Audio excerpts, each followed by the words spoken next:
Centinaia di mestrini hanno manifestato in mattinata in Riviera Marco Polo per chiedere al governatore Luca Zaia e alla giunta regionale di erogare i previsti finanziamenti per la bonifica e la manutenzione del fiume Marzenego-Osellino, i cui argini sono da tempo abbandonati all'incuria e al degrado.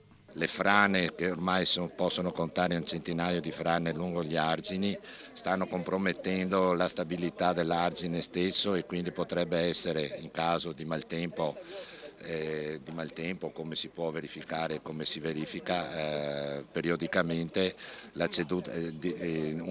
questi argini potrebbero cedere. Gli ultimi interventi risalgono ormai ad alcuni decenni fa e la situazione è preoccupante soprattutto dal punto di vista della sicurezza idraulica.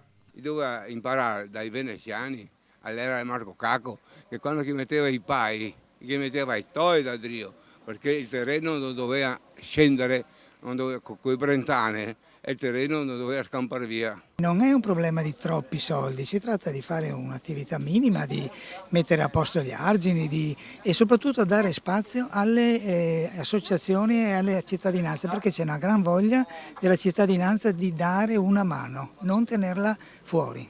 Dagli anni '80 si attende inoltre il risanamento del fiume dagli inquinanti civili e industriali che hanno portato a un impoverimento dei fondali e delle specie che ci vivevano.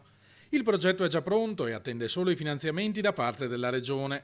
Si tratta però di un intervento dai costi piuttosto alti, stimati in circa 27 milioni di euro. Quello che noi chiediamo assieme ai cittadini e a tutte le forze politiche è che ci sia lo spacchettamento dei finanziamenti a questo progetto, lo si finanzi in 2 o 3 anni, cominciando quindi per tranche e dando avvio ovviamente dalla parte centrale della città per arrivare alla foce.